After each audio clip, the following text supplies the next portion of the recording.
I always say this, for every time you win, there's a reason. For every time you lose, there's a reason. So why I pause is because when you lose, you tend to take a deeper look at yourself and take time to figure out what went wrong. I had to look at the reasons why I lost. And I said to myself, I think I need a bit of time. Because I predicted this moment in like 2018. Not the loss, but the work I was taking on was a lot. I was moving at 100 miles an hour, inside training, preparing for fights, working outside of boxing. And for any man or any woman, at some stage, they probably need a bit of a reset. So I come to that stage really, in 2025, where I was at time, and I thought, you know, I probably need a year out of the game. The question is, should Anthony Joshua fight Jake Paul? Who knows? I need to be that guy that ain't so accessible for a little bit. I took a step outside of the hot seat, got to work on myself and got to shuffle the deck of cards that I had been dealt. After 12 months, interestingly, I found myself back in training in Valencia with the team that trained Lomachenko and trained Usyk. Listen, if you want to win, surround yourself with winners, and they're winners.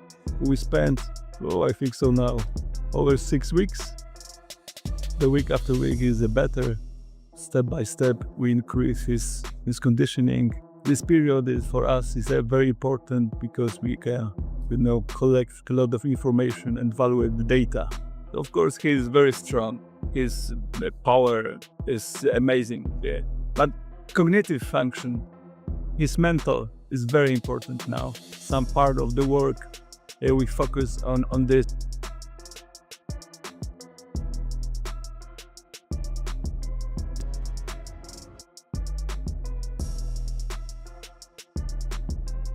To compete, stand on your feet for 12 rounds at an elite level, be as good as you are in round 1 as you are in round 12. Takes a lot of hard work.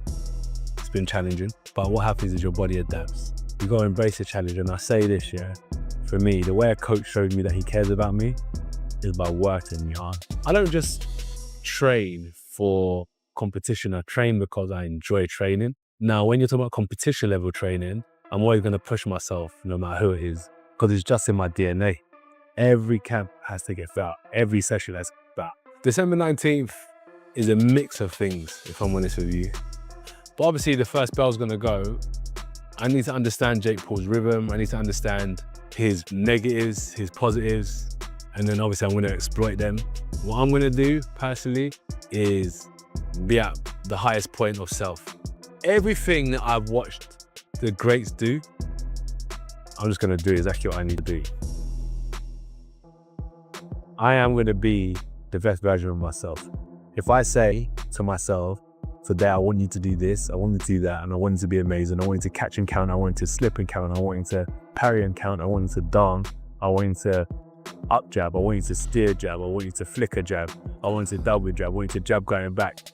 I am going to do everything that I want to do, and no one's going to stop. Jake Paul says he's going to beat Anthony Joshua and prove everyone wrong when fight week hits.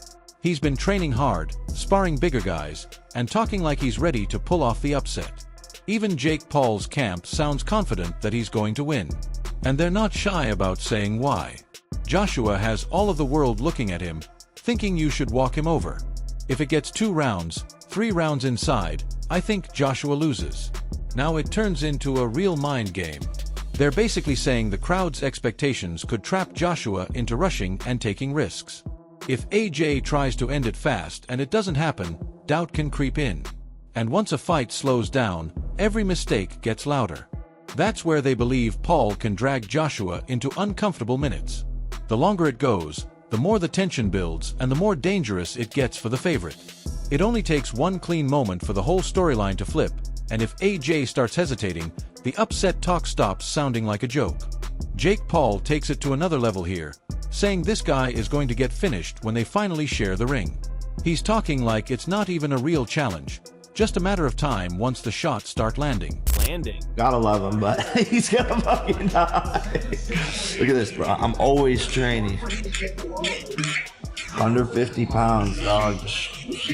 Easy work. 40,000 reps a day. Look at the forearm size. It's at least a couple. He's trying to paint a picture that this won't be competitive, that the gap is too big, and the ending is unavoidable. The scary part is how calm he sounds while saying it, like he's already seen how it plays out. It adds a nasty edge to the build-up because now it's not just confidence, it's a threat. And when you say something like that publicly, you're basically lighting the fuse yourself. If the opponent hears it and takes it personally, you could get a faster, more violent fight than anyone expects. But if Jake backs it up, that one line becomes the headline everywhere. After all the trash talk and threats, Jake shifts into a more serious tone and talks about what's been driving him through this camp. He makes it sound like this isn't just a big fight.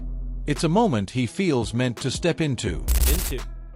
Not many people get these opportunities and to live this life. And I feel guided by God through this camp and through this process and making this decision to fight a very, very difficult challenge.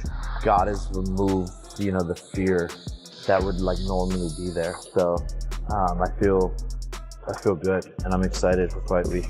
This fight for me is way more exciting than Gervonta, and I think because it's more exciting for the fans and because of the fact that it's a harder challenge for me. People had a lot of excuses against Gervonta and, oh, it's a smaller guy, blah, blah, blah, the weight difference. And now I flip-flop the roles. Everyone thinks I'm going to die, and they don't know what I'm capable of. And so being the underdog and being able to go in there and showcase what I'm going to do to Anthony is more exciting for me and I think more. He's framing this as the toughest test he's ever taken.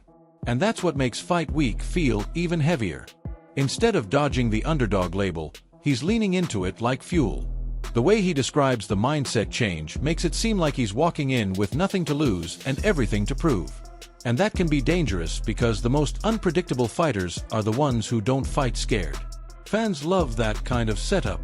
The bigger man expected to roll, and the smaller man convinced he's about to shock the world. Now Jake gets into the matchup details and starts talking like this isn't a fantasy anymore. It's a plan with a real path to victory. He also hints that even Joshua didn't fully believe he'd actually go through with it. There's very clear paths to being able to beat Anthony Joshua. Something about him. I was supposed to fight Gervonta and then go and fight Joshua maybe next year. When Gervonta got into his whole fiasco, Joshua was one of the first names on the list. I would say he's definitely was surprised and maybe thought I was just all talk and not actually wanting to do it and just saying it for hype. I think that's what a lot of people think when I say crazy things like fighting Canelo or Bud or Joshua. So I think he was actually... This is where the storyline tightens because he's not just selling a fight, he's selling a strategy. He's basically saying people hear his big calls and assume it's hype until the contracts are signed and it's too late to laugh. That creates a weird kind of tension because the moment becomes real for everyone at once. If Joshua underestimated the seriousness, that's exactly the opening Jake wants fans to think about. And the more Jake talks like he knows something, the more people start wondering what he's seeing that they aren't. Fight week doesn't feel like a promotion anymore. It feels like a countdown because once the bell rings, talk turns into proof. And one mistake can change everything fast. Then Logan Paul steps in with some real fight talk, focusing on how Jake should control distance and stay sharp on the outside. It feels less like hype and more like a big brother warning before things get dangerous. Partially too late to tell you, but your ability to move on the outside is going to be a major help to you in this fight. Your ability to move on the outside, okay? You can do that the entire fight if you have the cardio for it. This is my number one piece of advice. I would avoid fighting going backwards. He's gonna pressure you. He's gonna walk you down because he's a big guy. He could do that. And if you're throwing punches while going backwards, I don't think that's where you thrive. You already do this, but Logan is basically pushing a game plan built on legs, discipline, and patience. He's stressing that the worst moments happen when you get stuck moving the wrong way under pressure. Against a bigger man, one lazy step can turn into a trap. The tension comes from knowing Jake will have to stay switched on for every second, not just the big moments. It makes you picture Joshua trying to close the space and force exchanges. If Jake can keep it clean and controlled, the fight stays in his kind of rhythm. If he can't, it could get ugly fast. After that, Logan gets more intense and talks about the mentality side. Like Jake has to meet Joshua's strength with real aggression. He's not asking for survival. He's asking for a statement. Asking for a statement. AJ struggles when people fight back. When they really fight back. I need you honest fucking ass. Honest fucking ass. You're throwing punches right back. If you fucking fight, bro, combos. Not 2, 3 punches. 4, 5, 6 punches off his combo. I think he's gonna be surprised at the dog in you. This is the part that adds suspense because it's about what happens when the first hard shot lands. Logan is telling him to answer back immediately and make it a fight, not a spectacle. The message is clear. Don't let Joshua settle into comfort or control. If Jake can push him into uncomfortable exchanges, the whole mood of the night can flip. That's when the crowd starts to feel something different, like the favorite isn't cruising anymore. It's risky, but it's also how upsets are born. And if Jake brings that kind of urgency, fight week turns into fight night chaos. Andrew Tate also weighs in, and he gives Jake credit, but you can tell it comes with a sharp edge. He frames the whole move like a risky play happening in the middle of a bigger spotlight. Huge credit to Jake, extremely brave.